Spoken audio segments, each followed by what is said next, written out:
السلام عليكم ورحمة الله وبركاته. تعالي أقولك ازاي تعملي الرز الصيادية بتاع السمك على الطريقة الاسكندرانية. هعرفك كمان كل تركاته وأسراره وازاي يطلع معاكي مفلفل وواخد اللون البني الجميل. بس قبل ما نبدأ الطريقة بتاعتنا تعالي نصلي على الحبيب المصطفى عليه أفضل الصلاة والسلام. وهنبدأ بالمكونات اللي هنحتاجها. معانا هنا كيلو من الرز مغسول كويس ومتصفي.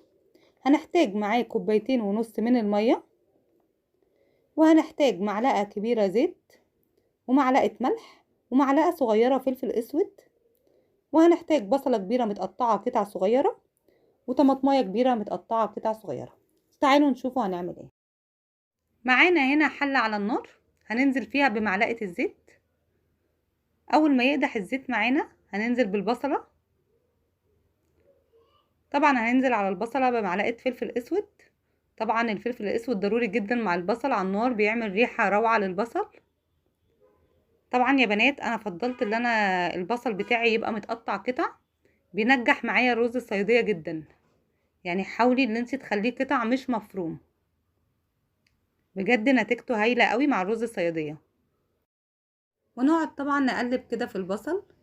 خلي بالك بس ما تسهيش عنه عشان خاطر ما يحرقش معاكي بسرعة لو النار بتاعتك عالية. انا هنا عاملة النار وسط عشان اوصله بس لدرجة اللون اللي انا عايزاها. طبعا احنا عايزين نوصل البصل لدرجة اللون البني المحروق، يعني هو قبل الاسود بشوية. وما تقلقيش الرز مش هيمرر منك ولا اي حاجة.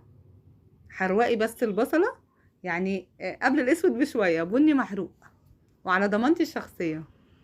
خلاص لو حصل له اي حاجة ليك عندي حلة رز معتبرة.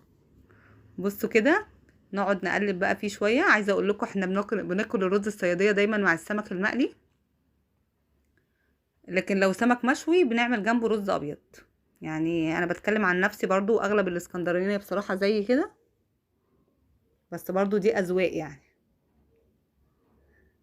طبعا كمان الرز الصيادية جنبه كده شوية سمك سنجاري، بجد بجد يعني هيبقى تحفة. بصوا كده احنا قربنا من اللون بتاعنا، وهنا خلاص تقريبا وصلنا للون اللي احنا عايزينه، البني المحروق.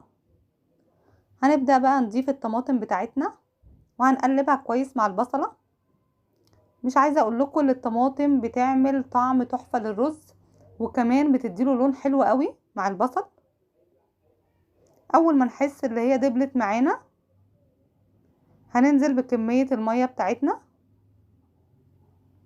واحنا قلنا على الكيلو رز كوبايتين ونص مية فترة من الحنفية عادي.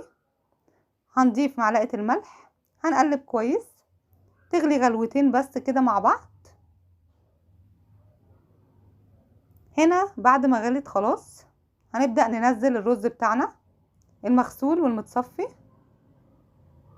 هنقلبه كويس. وهنا عملت طريقة مامتي الله يديها الصحة، حطيت معلقة كده ألمونيوم، لقيتها ما وقعتش، اتأكدت ان معيار المية مظبوط. وغلوتين بس ووطي النار خالص، وبعد ربع ساعة تقريبا خلاص الرز خلص معانا. مش عايزه اقول لكم مستوي قد ايه ومفلفل قد ايه، وزي ما انتم شايفين اللون البني الجميل. بجد يا بنات جربوا الطريقه دي وهتعتمدوها ان شاء الله. ولو جربتيها وعجبتك يا ريت تقولي لي في الكومنتات، وما تنسنيش بدعوه حلوه من قلبك. ولو انت لسه مش عندي على القناه يا ريت تدخلي تعملي لايك واشتراك وتفعلي الجرس عشان يوصلك مني كل جديد. والسلام عليكم ورحمه الله وبركاته.